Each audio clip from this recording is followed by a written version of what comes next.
የድህነት ስራን በሚመለከት እግዚአብሔር አብ እንደመረጠን ያሳያልና ስለ ምርጫው ይናገራል።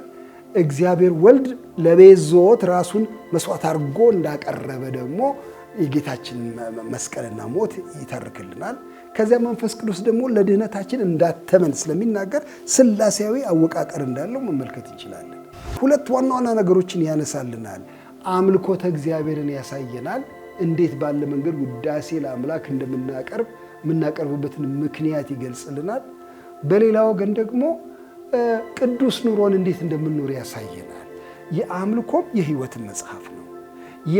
የውዳሴ የቅዳሴም በአንድ ወገን ደግሞ የሥነ ምግባርን መጽሐፍ ነው ብለው ይላሉ።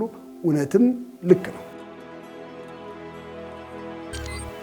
ውድ ወገኖች የጌታ ስም የተባረከ ይሁን።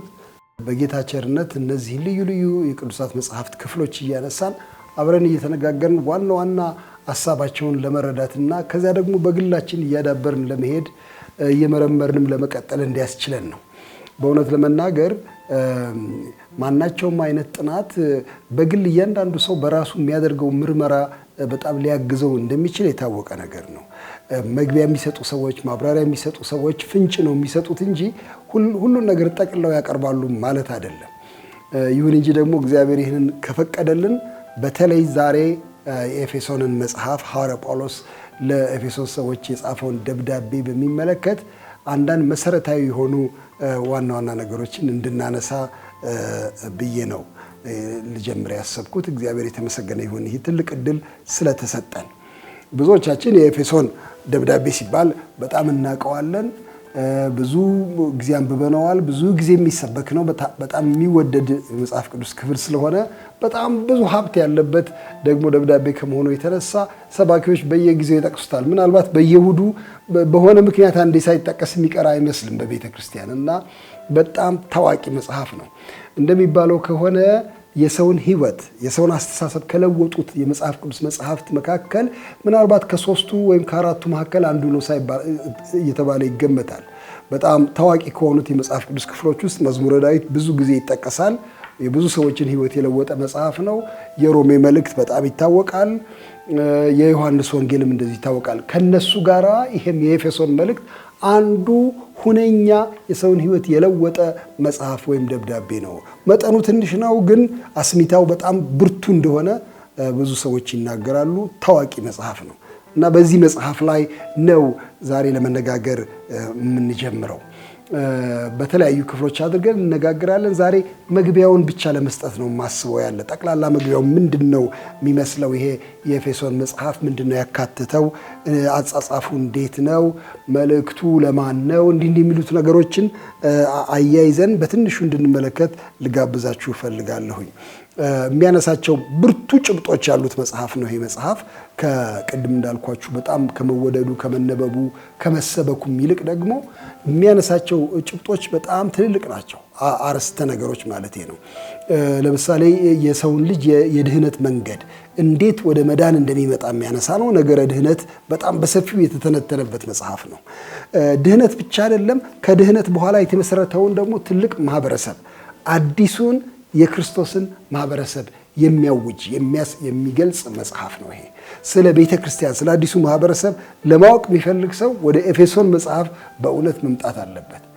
ግን ነገረ ድህነትና ነገረ ቤተ ክርስቲያን ብቻ ሳይሆን ደግሞ ውስጡን ቀስ ብለን ስንመረምረው የክርስቲያንን የህይወት አኗኗር የክርስቲያንን ስነ ምግባር በሰፊው የሚያስተነትን መጽሐፍ ነው። እንዴት ልኑር ለሚለው ጥያቄ መልስ የሚሰጥ መጽሐፍ ነው። በክርስቶስ ያመነ ሰው እንዴት ይኖር፣ በክርስቶስ ያመኑ ማህበረሰቦች እንዴት ባለ መንገድ ይመላለሱ ለሚለው ጥያቄ በጣም በሰፊው እና በጣም በሚያሳምን መንገድ የተሰጠ ትንታኔ እንደሆነ እንመለከታለን። ከዚያ በኋላ ደግሞ በስተመጨረሻ አካባቢ የክርስቲያንን ህይወት የውጊያ ስልት በጣም አድርጎ የሚያብራራ መጽሐፍ ነው። በጣም በታወቀ ሁኔታ ምዕራፍ 6 በተለይ የክርስቲያን ህይወት የጦርነት ህይወት መሆኑን ያሳያል። የፍልሚያውን አይነት የፍልሚያውን ወገኖች ያሳያል። የፍልሚያውን ጉልበት ያሳያል። በጣም ትልቅ ገለጻ የሚሰጥ መጽሐፍ ነው ይህ መጽሐፍ። እንግዲህ ይሄ መጽሐፍ በብዙ ረገድ ስያሜ ይሰጠዋል፣ በብዙ ረገድ ርዕስ ይሰጠዋል። ግን በጣም እንዲያው ጎልቶ የሚታየኝ ርዕስና ደግሞ የምወደው አዲስ ማህበረሰብ በክርስቶስ የተፈጠረ አዲስ ማህበረሰብ የሚለው በጣም ይስበኛል። የዚያን ማህበረሰብ አፈጣጠር የዚያን ማህበረሰብ ዓላማና አካሄድ የሚናገር ስለሆነ ባጭሩ ጌታ እግዚአብሔር አዲስ ማህበር አዲስ ህዝብ ለመፍጠር ያደረገውን ሂደት ነው የሚያሳየውና ይሄ ዋና ርዕስ ተደርጎ ሁሉ ሊወሰድ ይችላል ብዬ አስባለሁ። ብዙ የመጽሐፍ ቅዱስ ማብራሪያ ጸሐፊዎች እንደሚናገሩት ይሄ ኤፌሶን መጽሐፍ የጳውሎስ ነገረ መለኮት ዘውድ ነው፣ ቁንጮ ነው ብለው እስኪናገሩ ድረስ በጣም ያደንቁታል። እውነትም ለመናገር ጳውሎስ ድርና ማጉን ማለት እንችላለን። እዚያ ውስጥ እንመለከተዋለን። ምንድነው የሚያስበው ሰው በልቡ ውስጥ የተቀጣጠለው ምንድነው የሚለውን እናገኛለን ብዬ አስባለሁኝ። እና ዮሐንስ ስቶት የሚባሉ አንድ የመጽሐፍ ቅዱስ ማብራሪያ ጸሐፊ እንደሚናገሩት ከሆነ ሁለት ዋና ዋና ነገሮችን ያነሳልናል። አምልኮተ እግዚአብሔርን ያሳየናል፣ እንዴት ባለ መንገድ ውዳሴ ለአምላክ እንደምናቀርብ የምናቀርብበትን ምክንያት ይገልጽልናል። በሌላ ወገን ደግሞ ቅዱስ ኑሮን እንዴት እንደምንኖር ያሳየናል። የአምልኮም የህይወትን መጽሐፍ ነው። የውዳሴ የቅዳሴም በአንድ ወገን ደግሞ የሥነ ምግባር መጽሐፍ ነው ብለው ይላሉ። እውነትም ልክ ነው። እንደዚህ ባለ መንገድ እንደተዋቀረ ማየት እንችላለን። እንግዲህ ምናልባት ወደ ነገረ መለኮት ሰዎች ስንመጣ ማን ነው የጻፈው ይሄንን የኤፌሶን መልእክት የሚል ክርክር በቅርብ ዓመታት ተነስቷል። እስከ ቅርብ ጊዜ ድረስ ምናልባት ላለፉት 1700 ዓመታት ገደማ ጳውሎስ እንደጻፈው ምንም አይነት ሙግት አልነበረም። እሱ ነው የጻፈው የሚል ብዙ ጊዜ ይባል ነበር፣ ይታመንም ነበረ። በዚህ መንገድም ይብራራ ነበር። አሁን ቅርብ ዓመታት ከ200 ዓመታት ወዲህ ግን አንዳንድ ሰዎች ጥያቄ ማንሳት ጀመሩ። ይሄ ጽሑፍ የጳውሎስ ነው ወይ የሚል አንዳንድ ክርክር እንደመጣ ማየት እንችላለን። ቀደም ባለው ጊዜ አበው የቤተ ክርስቲያን አባቶች ጳውሎስ እንደጻፈው ምንም ጥያቄ አልነበራቸው። ለምሳሌ ቀሌምንጦስ የታወቀው ክሊመንት የሚባለው ሰው በ96 ዓመተ ምህረት ገደማ በጻፈው ጽሑፍ ውስጥ ከኤፌሶን መልእክት ጳውሎስ ከጻፈው ሳይጠቅስ አልቀረም ብለው ያስባሉ ሰዎች። አንድ አምላክ፣ አንድ ክርስቶስ፣ አንድ መንፈስ የሚል ሐሳብ ስላነሳ ኢግናጢዮስ የሚባልም ሌላ የሃይማኖት አባትም እንደዚሁ ጠቅሷል። ስለ ዕቃ ጦር በተለይ የእግዚአብሔርን ዕቃ ጦር ልበሱ በሚለው ሐሳብ ውስጥ ያለውን በተወሰነ መንገድ በአግድመትም ቢሆን ገልጾታል እና ከኤፌሶን ነው እነዚህ ሰዎች የጠቀሱት። እነ ፖሊቃርጶስ የሚባሉ ሌሎችም አባቶቻችን እየጠቀሱ ነው የጻፉትና ቀደምት አባቶች የተቀበሉት ጳውሎስም እንደጻፈው ያወቁት መጽሐፍ ነው የሚሉ ሰዎች አሉ።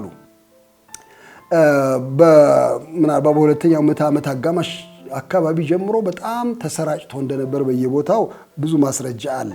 ግን ክርክሩ ከምን መጣ? እንዴት ነው ጳውሎስ አልጻፈውም ብለው የሚሉ ሰዎች የሚል ምናልባት አንዳንድ ነገር ትንሽ ፍንጭ መስጠት ሳያስፈልግ አይቀርም ብዬ አስባለሁ።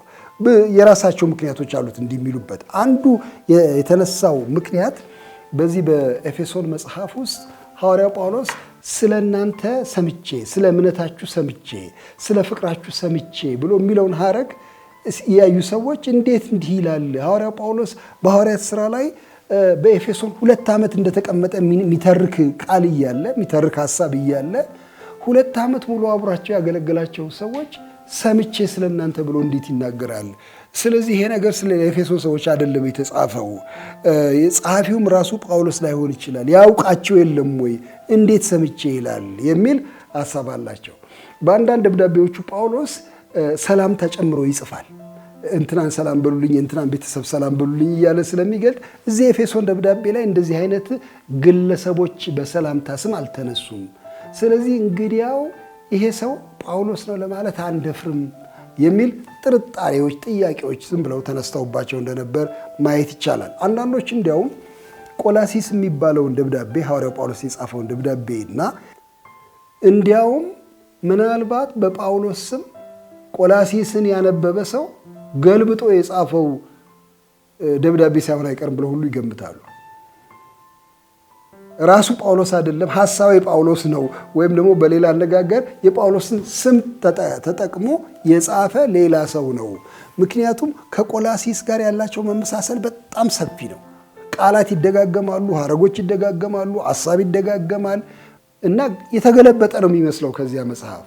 ከዚህ የተነሳ ይሄ ነገር ሌላ ሰው ሳይጽፈው አልቀረም የሚል ጥርጣሬ እንደመጣባቸው ይናገራሉ። አንዳንድ ሰዎች ቋንቋውም ያጻጻፉም ዘይቤ ምናልባት ጳውሎሳዊ አይደለም ብለው የሚያስባሉ። አንዳንድ እንግዳ ቃላት ጳውሎስ በሌሎቹ ደብዳቤዎቹ ያልገለጸውን እዚህ ገልጿል። ለምሳሌ ብዙ ጊዜ ጳውሎስ ሰይጣን እያለ ነው የሚጽፈው። ስለ ሰይጣን ሲናገር፣ ስለ ክፉ መንፈስ ሲናገር በዚህ በኤፌሶን ላይ ዲያብሎስ የሚለውን ቃል ይጠቀማል 2 ጊዜ።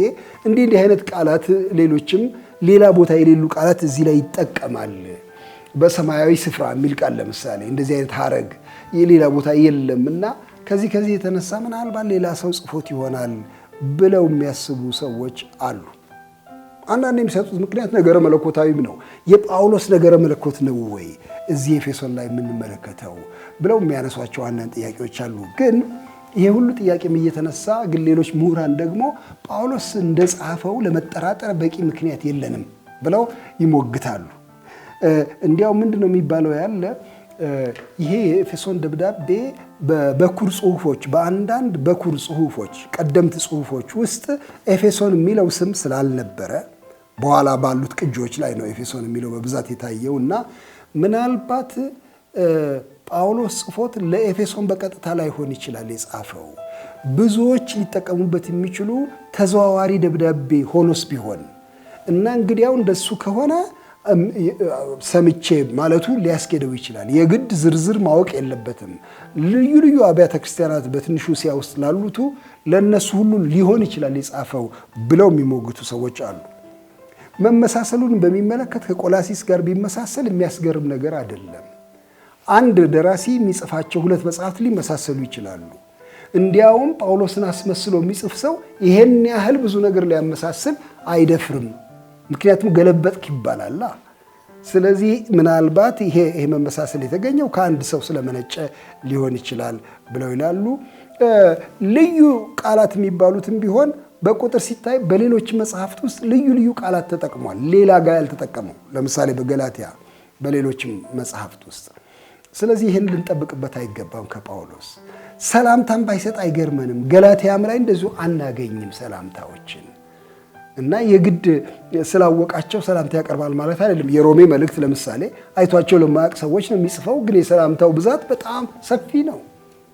ስለዚህ በእንደዚህ አይነት ሙግት ጳውሎስ አልጻፈውም ለማለት የሚያስኬድ አይደለም ብለው ይላሉ። ይሄ የሐዋርያዊ ጳውሎስ መልእክት ለኤፌሶን ሰዎች ውቅሩን ብንመለከተው ስትራክቸሩን እንዴት እንደተጻፈ ምንድን ነው የሚመስለው ይሄ ኤፌሶን መጽሐፍ እንዴት ሊከፈል ይችላል ስንል በጣም ቁልጭ ያለ አከፋፈል ካላቸው መጽሐፍት አንዱ የኤፌሶን መጽሐፍ ነው። እውነት ለመናገር ለምን በማያሻማ መንገድ 6ቱ ምዕራፎች ግማሽ ለግማሽ በገሚስ አንድ ዋና ርዕሰ ነገር በገሚስ ሌላ ርዕሰ ነገር የሚናገሩ ናቸው። የተያያዙ ነገሮች ናቸው። ይሁን እንጂ ለሁለት ለመክፈል አያዳግተንም። የመጀመሪያዎቹ 3 ምዕራፎች እግዚአብሔር እኛን የባረከበትን በረከትና ለድህነት እንዴት አድርጎ ትልቅ ስራ እንደሰራ እና አዲስ ማህበረሰብ እንዴት እንደፈጠረ የሚያሳይ የእግዚአብሔርን ስራ የሚገልጽ የእግዚአብሔርን ስራ እና ለዚህ ስራ የሚቀርበው ውዳሴ እና ምስጋና የሚያሳይ ነው። ከምዕራፍ 4 እስከ 6 ያሉት ደግሞ 3 ምዕራፎች ከዚህ የተነሳ በእኛ በኩል በእኛ መካከል ሊፈጸም ሊጠበቅ የሚገባው የሥነ ምግባር አይነት ምን እንደሆነ ነው የሚገልጸው። ስለዚህ የመጀመሪያው ክፍል የእግዚአብሔርን ታላቅ ስራ ያበስራል።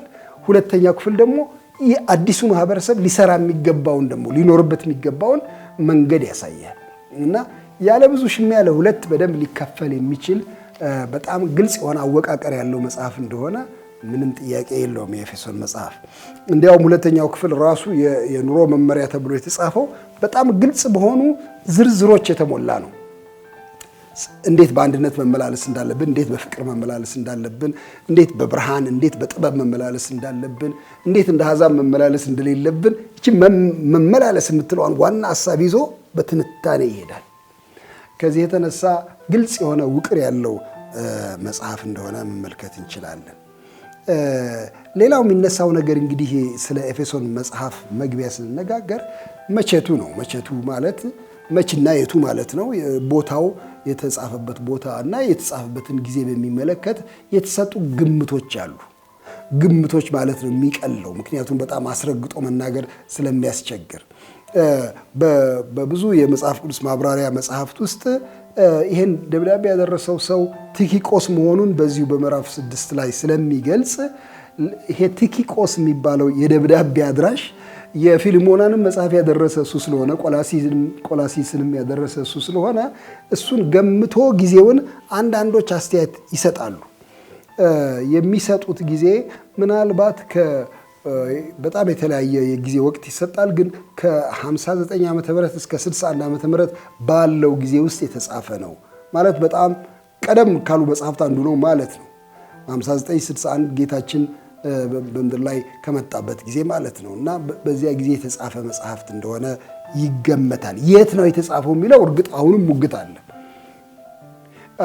እንግዲህ ሙግቱ ምንድን ነው? አንድም እስር ቤት ውስጥ እንደተጻፈ ራሱ እዚሁ ጽሑፉ ላይ ውስጣዊ ምስክር እናገኛለን፣ ማስረጃ እስረኛ በጌታ እስረኛ የሆንኩ እኔ ብሎ ስለሚል ታስሮ ነው የጻፈው። ግን የት እስር ቤት የሚል ጥያቄ ይነሳል እና አንድ 3 ቦታዎች ሀሳብ ይሰጣል።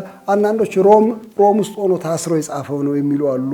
አንዳንዶች ደግሞ የለዚያው ኤፌሶን ውስጥ ታስሮ እያለ የጻፈው ነው የሚሉ አሉ።